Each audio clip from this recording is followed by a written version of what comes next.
జంగల్ రాజ్ అనేది రాష్ట్రంలో ఈరోజు జంగల్ రాజ్ అనేది ఏ స్థాయిలో ఉంది అని అంటే ప్రజాస్వామ్యం ఎప్పుడో కూని అయిపోయి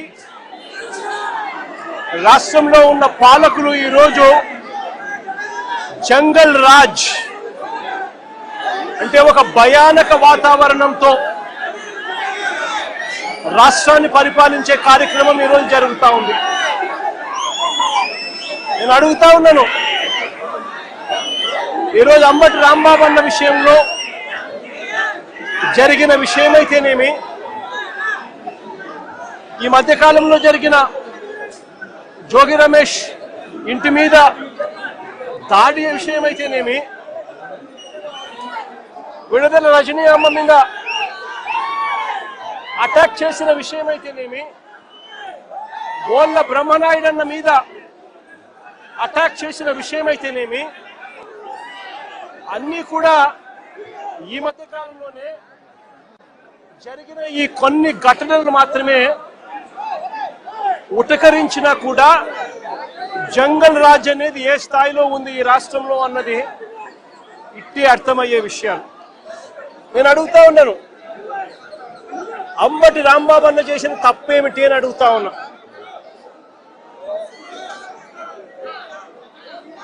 విడుదల రజనమ్మ చేసిన తప్పేమిటి అని అడుగుతా ఉన్నా. జోగి రమేష్ చేసిన తప్పేమిటి అని అడుగుతా ఉన్నా. కరుణాకర్ రెడ్డి తిరుపతి భూముల కరుణాకర్ రెడ్డి చేసిన తప్పేమిటి అని అడుగుతా ఉన్నా. కాకాని గోవర్ధన్ అన్న చేసిన తప్పేమిటి అని అడుగుతా ఉన్నా. బోళ్ళ బ్రహ్మనాయుడు అన్న చేసిన తప్పేమిటి అని అడుగుతా ఉన్నా. కేవలము చంద్రబాబు నాయుడు గారు అనే వ్యక్తి గత సంవత్సరంన్నర నుంచి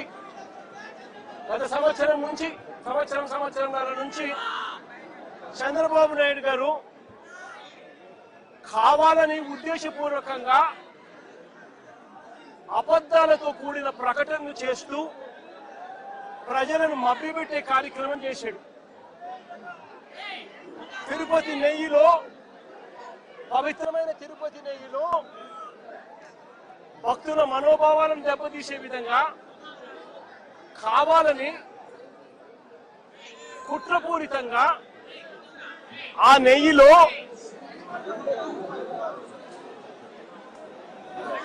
జంతువుల కొవ్వు ఉందని, గొడ్డు మాంసం కొవ్వు ఉందని, పంది కొవ్వు ఉందని, చేప నూనె కలిసింది అని అంటూ రకరకాలుగా చంద్రబాబు నాయుడు గారు కొడుకు, ఇదే చంద్రబాబు నాయుడు గారి పార్టీలో తనతో పాటు కలిసి ఉన్న మరో పవన్ కళ్యాణ్ అనే మరో నాయకుడు ఉద్దేశపూర్వకంగా మన వెంకటేశ్వర స్వామి ప్రతిష్టను మనమే దెబ్బతీస్తున్నాము అని చెప్పి ఏమాత్రము కూడా కనీసము దేవుడంటే భయము లేకుండా, దేవుడంటే భక్తి లేకుండా రాజకీయాల కోసం దేవుడిని ఉపయోగించడం మొదలుపెట్టారు. వీళ్ళు చేసిన ఆరోపణలు ఏదైతే ఉన్నాయో ఆ ఆరోపణలన్నీ కూడా అవాస్తవము అని ఏకంగా NDDB national dairy development board, NDDB, NDRI national development research institute, ఈ రెండు కూడా కేంద్రానికి సంబంధించిన ల్యాబులు. కేంద్రానికి సంబంధించిన ఈ ల్యాబులు వీళ్ళ హయాంలో వీళ్ళు ఇచ్చిన టెస్ట్ శాంపుల్ అవి టెస్ట్ శాంపుల్ కూడా అనలైజ్ చేసి వాళ్ళు సిబిఐ ఆధ్వర్యంలో అనలైజ్ చేసి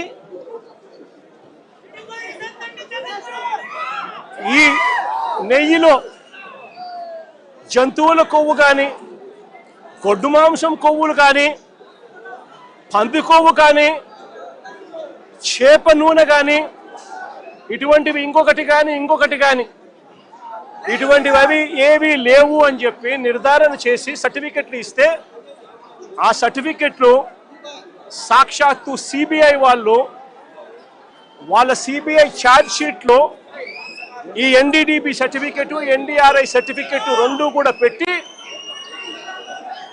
సిబిఐ ఛార్జ్ షీట్ కూడా క్లోజర్ ఇచ్చింది. నేను అడుగుతా ఉన్నా, తప్పు ఒకవేళ చేసుంటే ఆ సిబిఐ ఛార్జ్ షీట్లో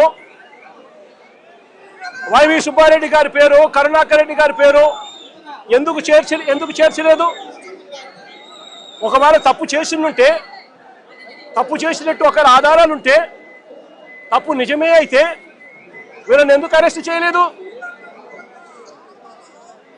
అంటే సిబిఐ క్లీన్ చిట్ ఇస్తా ఉంది, ఎటువంటి తప్పు జరగలేదు అని వీళ్ళ పేర్లు కూడా ఛార్జ్ షీట్లో పెట్టకుండా, వీళ్ళని అరెస్ట్ చేయకుండా సిబిఐ క్లీన్ చిట్ ఇస్తా ఉంది. ఎన్డీడీబీ ల్యాబు, ఎన్డీఆర్ఐ ల్యాబు, ఈ ల్యాబులు కూడా క్లీన్ చిట్లు ఇస్తా ఉన్నాయి. మరి ఇన్ని క్లీన్ చిట్లు ఇస్తా ఉన్న సందర్భాలలో అసలు ఈ సిబిఐ అనేది ఎందుకు వచ్చింది? వైవి సుబ్బారెడ్డి గారు సుప్రీంకోర్టుకు వెళ్ళి రాష్ట్ర ప్రభుత్వం చేస్తా ఉన్న ఆరోపణలు తప్పు, వీటి మీద విచారణ చేయండి అని వైవి సుబ్బారెడ్డి గారు సుప్రీంకోర్టుకు వెళ్ళి కేసు వేస్తే సుప్రీంకోర్టు వైవి సుబ్బారెడ్డి గారి పిటిషన్ మేరకు సిబిఐ చేత విచారణకు పర్మిషన్ ఇచ్చింది. వాళ్ళు విచారణ చేసి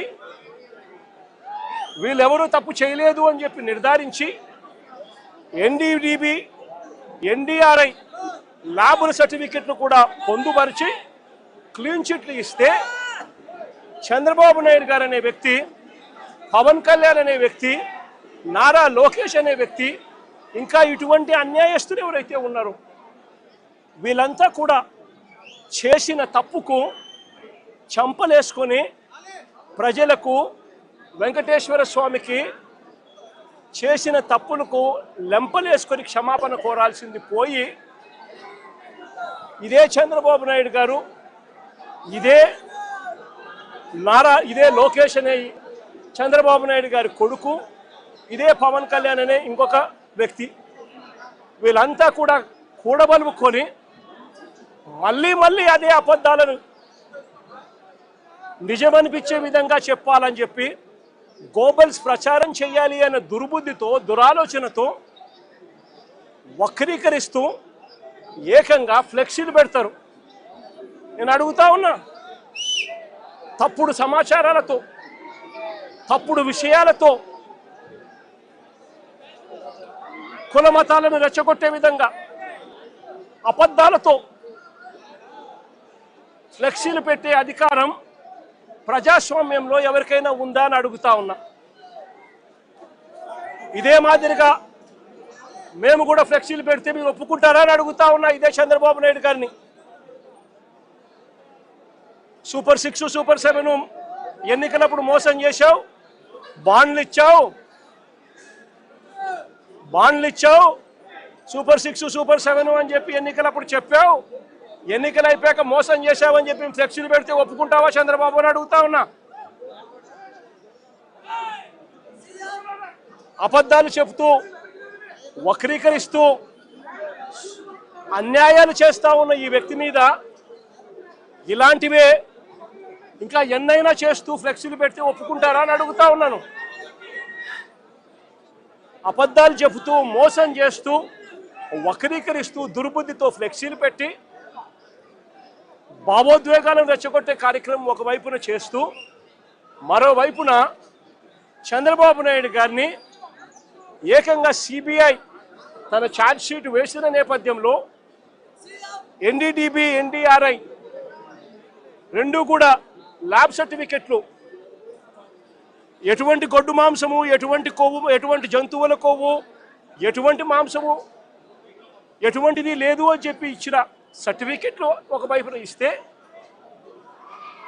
ఇదే పెద్ద మనిషి చంద్రబాబు నాయుడు గారికి క్షమాపణ చెప్పాల్సింది పోయి చంద్రబాబు నాయుడు గారిని ఎవరైనా ప్రశ్నిస్తే ఎందుకయ్యా ఈ అబద్ధాలు చెప్పావు, ఎందుకయ్యా ఇలా అన్యాయం చేశావు, ఎందుకయ్యా ఇలా వెంకటేశ్వర స్వామి ప్రసాదాన్ని ఆ ప్రతిష్టను ఎందుకయ్యా దెబ్బతీశావు అని చంద్రబాబు నాయుడు గారిని ఎవరైనా గట్టిగా నిలదీస్తే, గట్టిగా ప్రశ్నిస్తే ఆయన చేసింది ఏమిటి?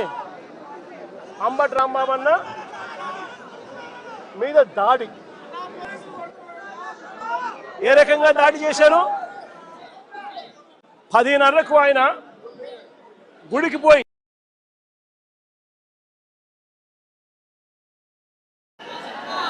గుడిలో పొద్దున్నే చంద్రబాబు నాయుడు గారికి జ్ఞానోదయం రావాలి అని చెప్పి పూజ చేసి గుడిలో నుంచి ఆయన బయటకు వస్తూ ఉంటే గుడి నుంచి మళ్ళీ ఆయన ఇంటికి వచ్చే మార్గంలో గుడి నుంచి ఇంటికి వచ్చే మార్గంలో ఏకంగా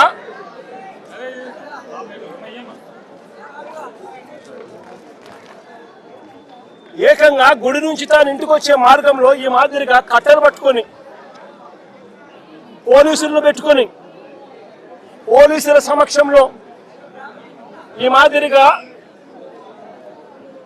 అడ్డగించాలని చెప్పి రాంబాబుని అడ్డగించాలని చెప్పి ఈ మాదిరిగా నడి రోడ్డు మీద పోలీసుల సమక్షంలో పోలీసులను పక్కన పెట్టుకొని కర్రలులా పట్టుకొని కర్రలతో తెలుగుదేశం పార్టీ వాళ్ళు కారు అడ్డగిస్తే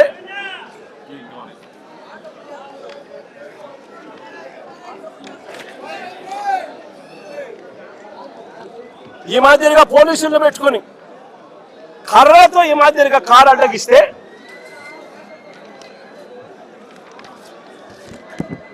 కారులో ఉన్న రాంబాబన్నను కారు అడ్డగిచ్చి కారును బాదుతూ పోలీసుల సమక్షంలోనే అనకూడని మాటలంటూ బూతులు తిడుతూ తన కారు మీద దాడి చేస్తే రాంబాబన్న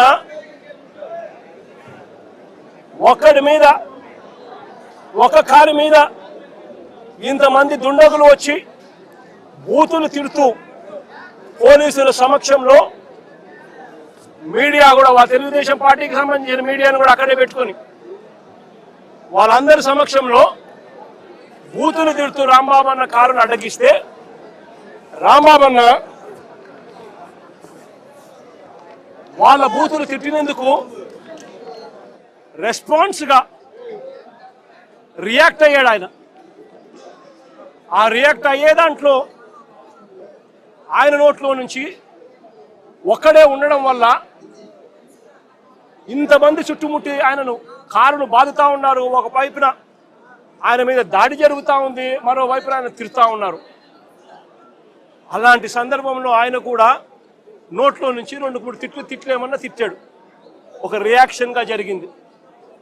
నేను అడుగుతా ఉన్నా ఇదే చంద్రబాబు నాయుడు గారిని, ఇదే పవన్ కళ్యాణ్ గారిని, ఇదే నారా లోకేష్ గారిని అడుగుతా ఉన్నా, మీరు తిట్టే తిట్టులకు ఎటువంటి రియాక్షన్ అవసరం లేదు, మీ మీద ఎటువంటి అటాక్ లేకుండానే మీరు రొటీన్గానే తిరుగుతూ ఉన్నారు. ఈ మాదిరిగా ఇదేమి కొత్తగా జరిగేదేమీ కాదు.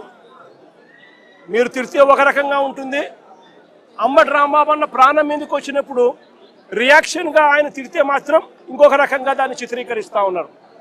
అయినప్పటికీ కూడా రాంబాబన్న ఇంటికి వచ్చి 10:30కు అది జరిగితే 10:30 ప్రాంతంలో అది జరిగితే ఆయన ఇంటికి వచ్చి 12 గంటలకు 1 గంటకు ఆ ప్రాంతంలో ఇంట్లో తాను ప్రెస్ మీట్ కూడా పెట్టి జరిగిన విషయమంతా కూడా వివరించి, ఆయన పెద్ద మనిషి కాబట్టి, సంస్కారం ఉన్న వ్యక్తి కాబట్టి ఆయన నేను తిట్టకుండా ఉండాల్సింది అని కూడా చింతిస్తూ చెప్పాడు. అంటే తన మీద దాడి జరుగుతూ ఉన్నా, తనను ఒకవైపున తిరుగుతూ ఉన్నా, అప్పుడు భావోద్వేగంలో ఆయన 2 తిట్లు తిట్టినందుకు ఇంటికి వచ్చి బాధపడి ప్రెస్ మీట్ పెట్టి మీడియా సమక్షంలో ఆయన దీనికి వివరణ ఇస్తూ అయినా నేను తిట్టకుండా ఉండింటే బాగుండేది, నేను చింతిస్తున్నాను అని సంస్కారం కలిగిన వ్యక్తిగా అంబటి రాంబాబు అన్న వివరణ కూడా ఇచ్చాడు. అంతటి సంస్కారం ఉన్న వ్యక్తిని నిజంగా చేతనైతే పొగడాలి, నిజంగా చేతనైతే పొగడాలి.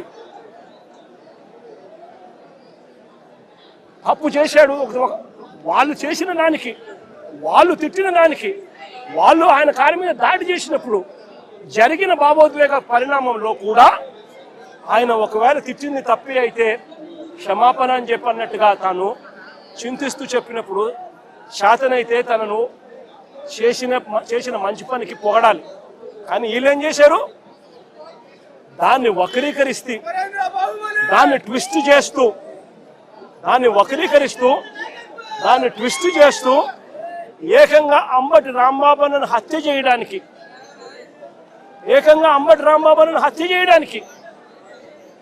ఏకంగా 5 గంటల నుంచి, సాయంత్రం 5 గంటల నుంచి రాత్రి 1 గంట దాకా,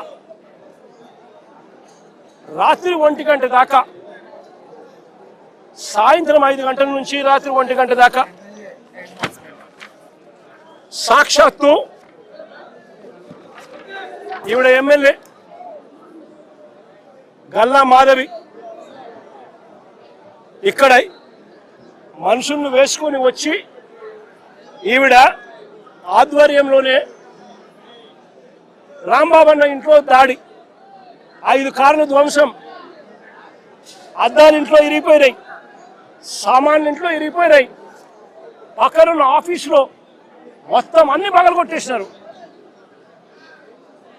ఇంట్లో ఆడవాళ్ళు ఉన్నారు, ఆడవాళ్ళ ప్రాణాలకు నష్టం జరిగే విధంగా తిడుతూ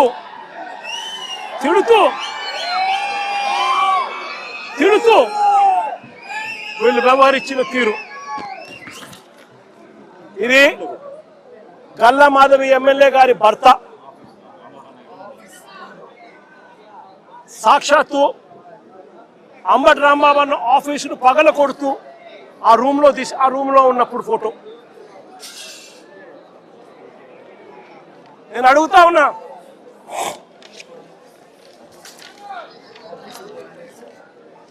అంబటి రాంబాబు అన్న ఆఫీసును కాలుస్తా ఉన్న ఫోటో,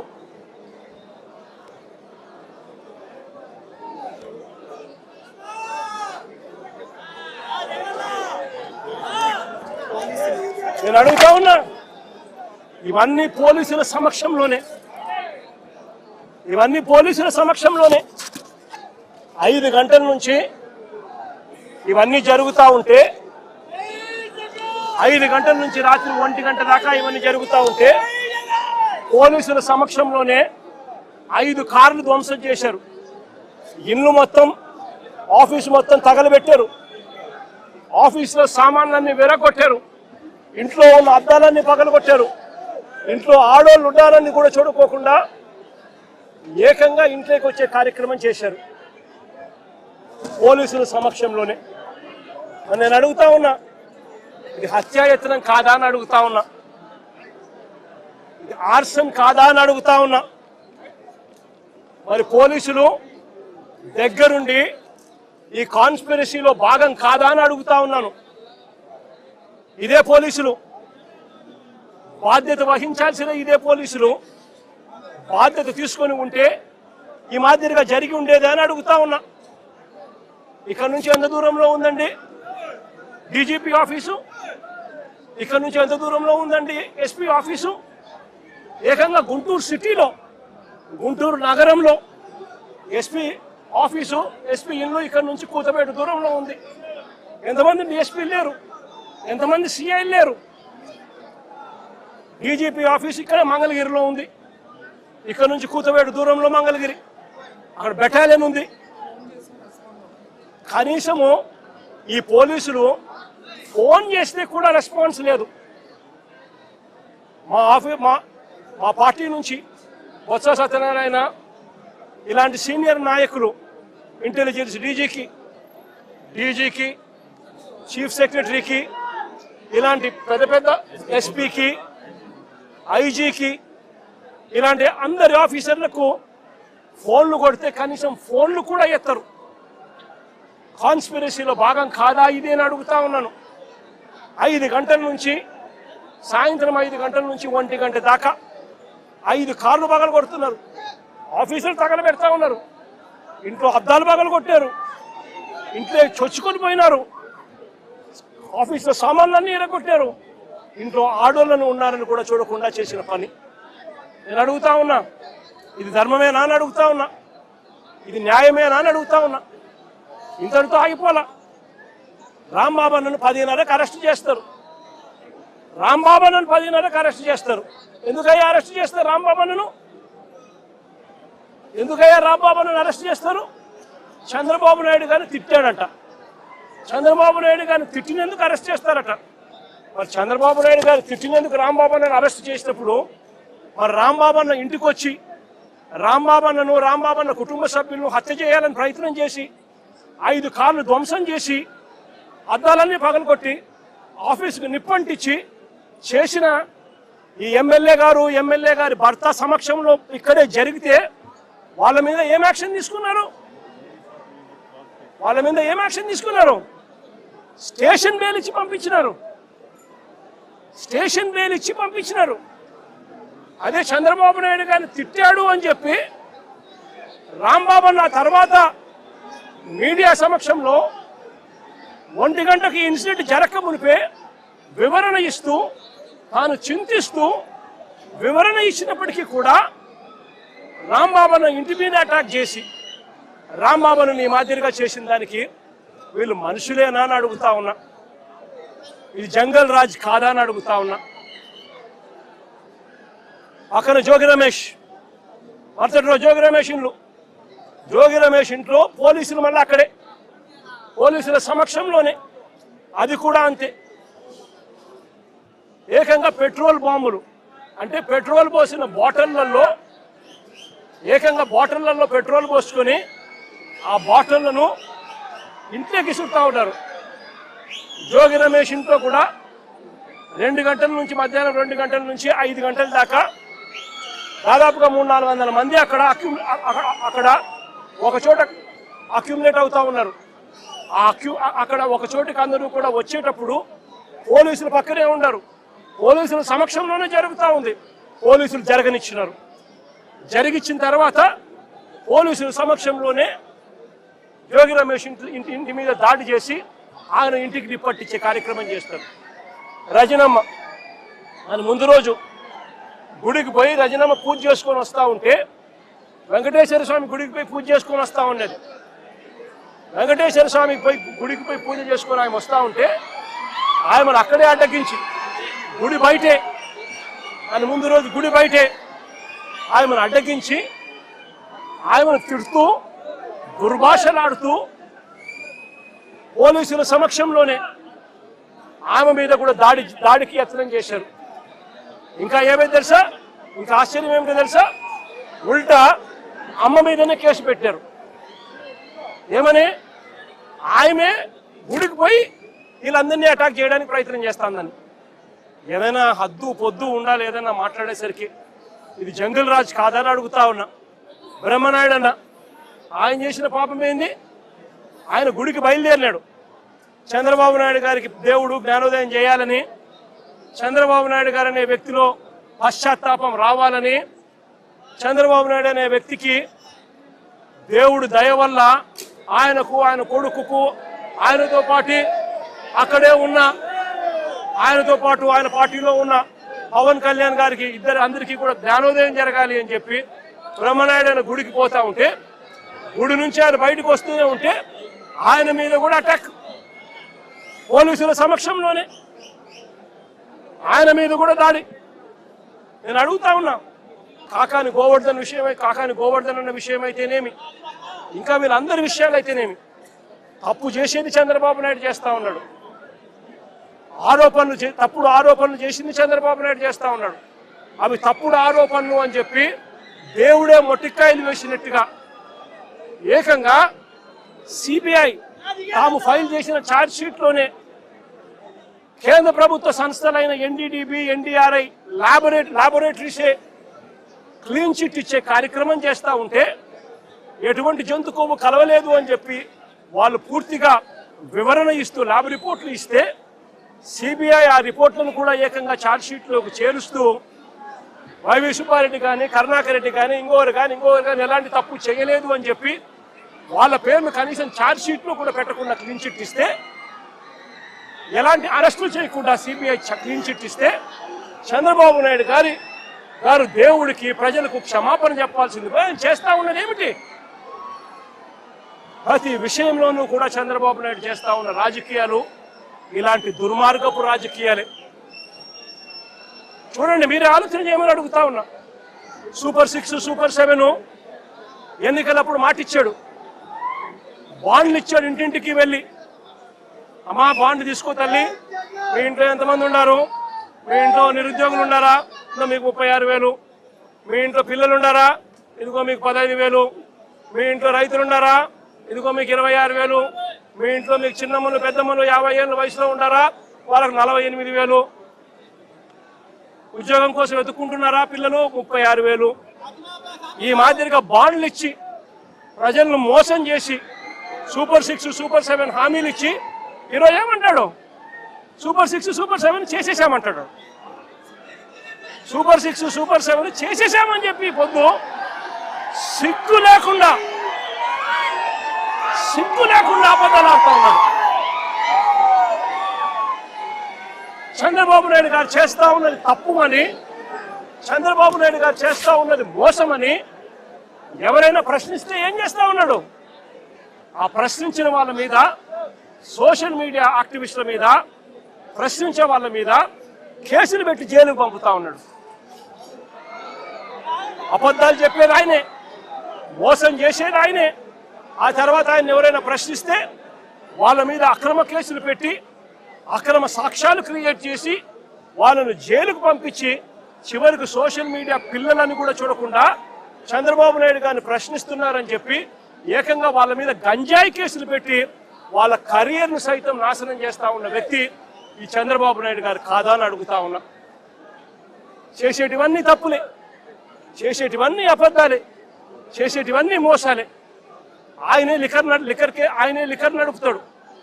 ఆయన ఆధ్వర్యంలోనే ఆక్షన్ బాడీ చంద్రబాబు నాయుడు గారు తెలుగుదేశం పార్టీ సైన్యానికి లాటరీ పాడిచ్చి మరి షాపులన్నీ కట్టబెడతాడు, ప్రైవేట్ షాపులన్నీ కూడా.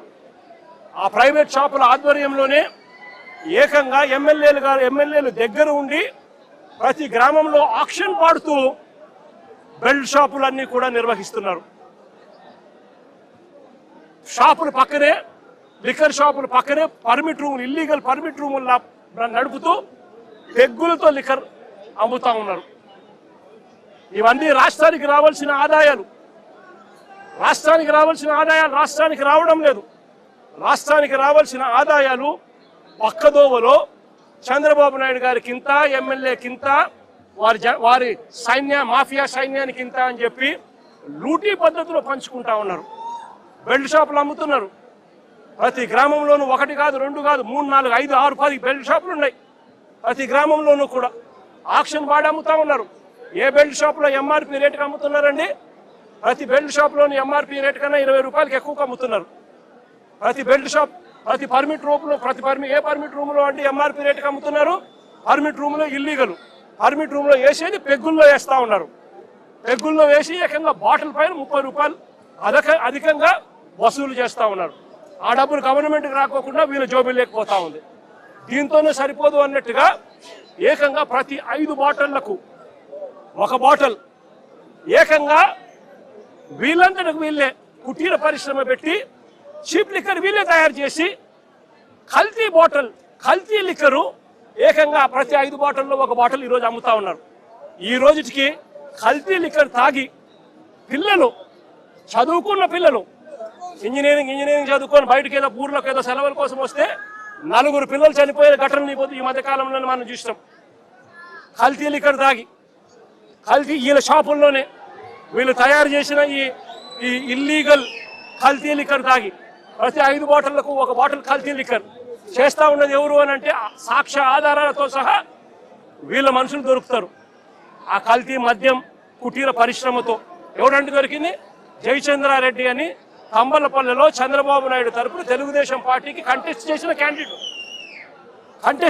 క్యాండిడేట్ ఆయన తయారు చేస్తూ ఏకంగా ఎక్సైజ్ డిపార్ట్మెంట్కు దొరికితే లావాదేవీల్లో వాళ్లకు ఎక్సైజ్ డిపార్ట్మెంట్కు మధ్య లావాదేవీల్లో తేడాలు వచ్చి ఆ ఘటన బయటపడి దొరికితే దాంట్లో తెలుగుదేశం పార్టీ హయాం రాక్షస పాలన జరుగుతూ ఉంది.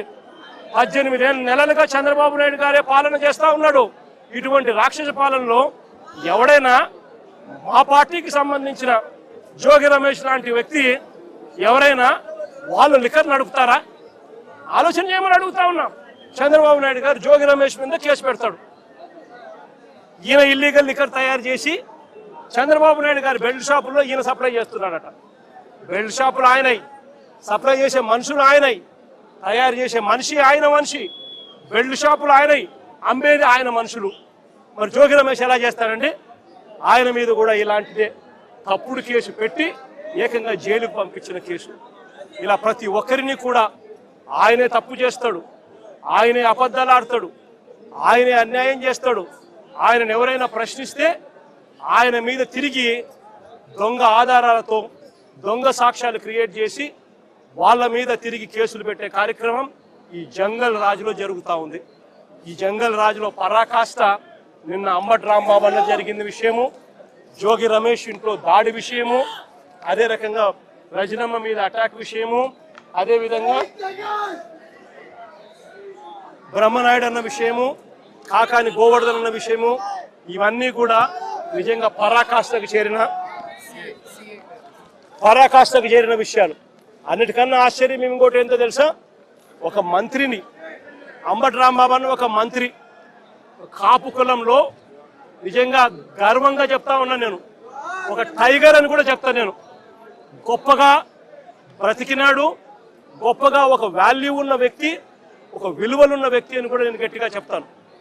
అలాంటి వ్యక్తిని ఆశ్చర్యం కలిగించే విషయం ఏంటంటే తప్పుడు కేసులో ఇల్లీగల్గా ఆయన్ని అరెస్ట్ చేయడమే కాకుండా స్టేషన్లో ఈ నల్లపాడు సిఐ వంశీ అట, పట్టాభిపురం సిఐ ఇంకొకడు వెంకటేశ్వర్లు అంట, వీళ్ళు అంబటి రాంబాబు అన్నను ఫిజికల్గా కొట్టడం జరిగింది.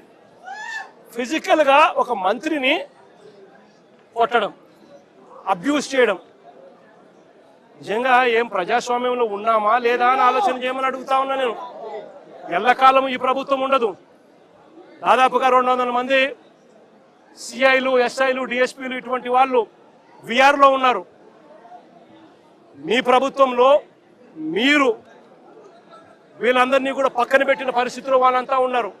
కేవలం మీకు సంబంధించిన వాళ్ళని కొంతమందిని మాత్రమే సిఐలుగా వేసుకున్నారు, కొంతమందిని మాత్రమే మీకు సంబంధించిన వాళ్ళని డిఎస్పీలను వేసుకున్నారు, డిఐజీలను మీ వాళ్ళని వేసుకున్నారు. ఎస్పీలు గత్యంతరం లేక మీకు ఊడిగం కాస్తా ఉన్నారు. బీహార్లో ఏం జరుగుతా ఉందో నాకు తెలియదు, కానీ ఇక్కడ జంగల్ రాజును మీరు సృష్టించి నడిపిస్తా ఉన్నారు. కానీ నేను అందరికీ కూడా ఒకటే చెప్తా ఉన్నా, ఎల్లకాలం ఇదే మాదిరిగానే జరగదు. 2 ఏళ్ళు కన్ను మూసుకుంటే అయిపోయింది, మరో 3 ఏళ్ళు కూడా కన్ను మూసుకుని కన్ను తెరిచేసరికి మరో 3 ఏళ్ళు కూడా అయిపోతుంది. ఆ తర్వాత వచ్చేది మాత్రం మా ప్రభుత్వం అని చెప్పి కూడా ప్రతి ఒక్కరికి కూడా ఈ సందర్భంగా కూడా చెప్తా ఉన్నా.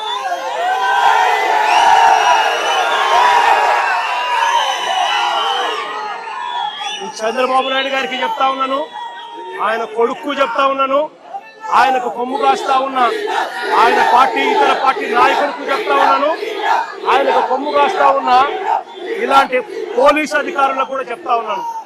ఎల్లకాలం ఇలా అన్యాయం చేస్తా ఉంటే మాత్రం ఎప్పుడు కూడా దేవుడు చూస్తూ ఊరుకోవడానికి మాత్రం గుర్తుపెట్టుకోండి. ఖచ్చితంగా మీకు మొట్టికాయలు పడతాయి. రేపు పొద్దున మా ప్రభుత్వం వచ్చిన తర్వాత వీటి అన్నిటి మీద కూడా ఎంక్వైరీలు వేస్తాము, వడ్డీతో సహా చెల్లిస్తారు అని కూడా ఈ సందర్భంగా అందరికీ కూడా చెప్తా ఉన్నాం.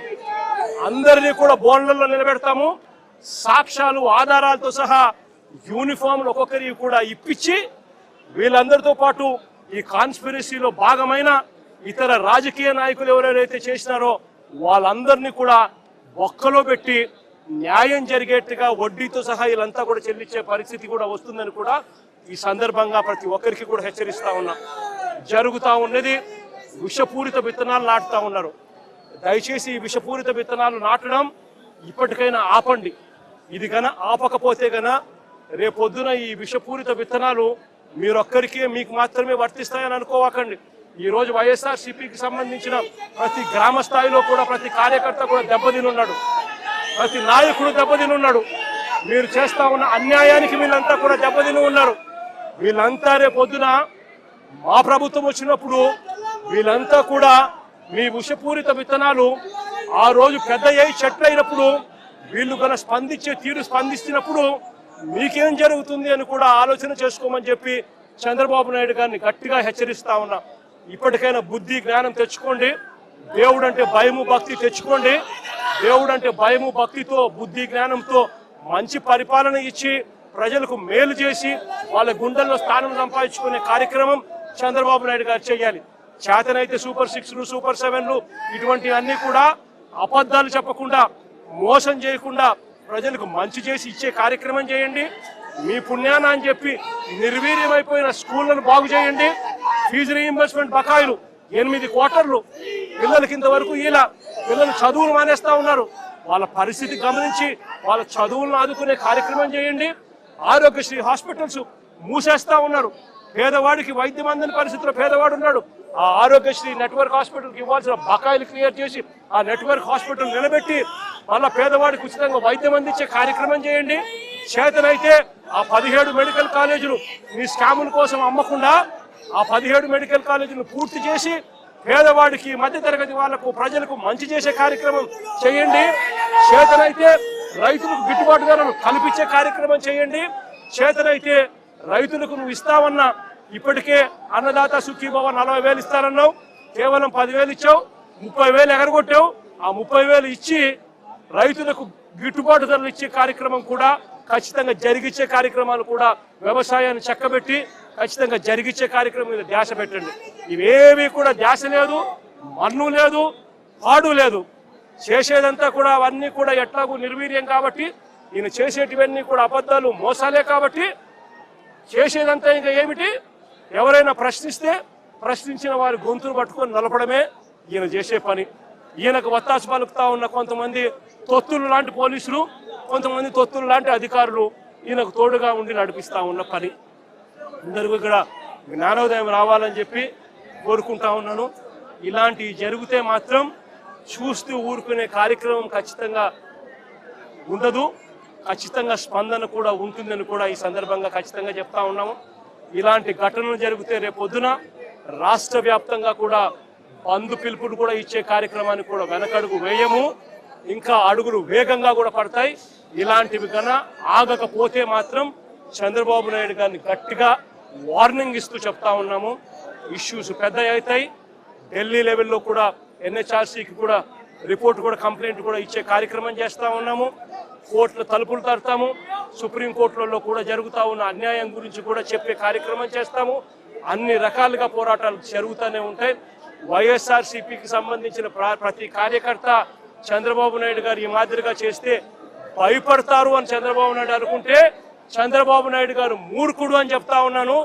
బంతి ఎంత బలంగా నేలకేసి కొడితే బంతి అంత బలంగా 4 ఇంతల వేగంతో పైకి లేస్తుంది అన్నట్టుగా వైఎస్ఆర్ కాంగ్రెస్ పార్టీ కార్యకర్తలు 4 ఇంతల వేగంతో ఇంకా రెచ్చిపోయి చంద్రబాబు నాయుడు గారి ప్రభుత్వాన్ని కూపటి వేలతో సహా పెకిలించి వేసే కార్యక్రమం కూడా జరుగుతుందని కూడా ఈ సందర్భంగా గట్టిగా చెప్తా ఉన్నాను.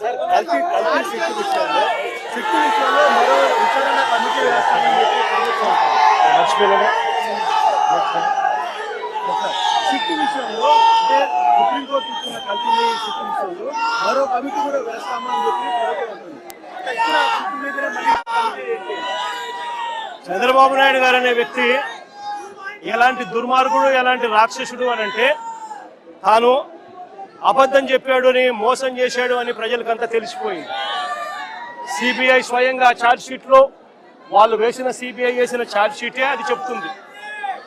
ఎటువంటి ఛార్జ్ షీట్లో వీళ్ళు ఎవరి పేర్లు పెట్టకపోవడము, ఎవరిని అరెస్ట్ చేయకపోవడము, అదే మాదిరిగానే ఎన్డీడీబీ రిపోర్ట్లు, ఎన్డీఆర్ఐ రిపోర్ట్లు కూడా చంద్రబాబు నాయుడు గారు అనే వ్యక్తి చెప్పింది తప్పుడు ప్రచారము తప్పులు అని చెప్పి కూడా ఏకంగా రిపోర్ట్లు కూడా వాళ్ళు ఇచ్చి ఆ రిపోర్ట్లు కూడా ఏకంగా సిబిఐ ఛార్జ్ షీట్ లో కూడా పెట్టిన నేపథ్యంలో చంద్రబాబు నాయుడు గారు చేసిన తప్పులు రాష్ట్ర ప్రజలందరికీ కూడా తెలిసిపోయిన నేపథ్యంలో చంద్రబాబు నాయుడు గారు గోబెల్స్ ప్రచారంలో భాగంగా అబద్ధాలకు పదును పెడుతూ ఏకంగా ఇప్పుడు ఆయన ఇంకొక కమిటీ వేస్తారట.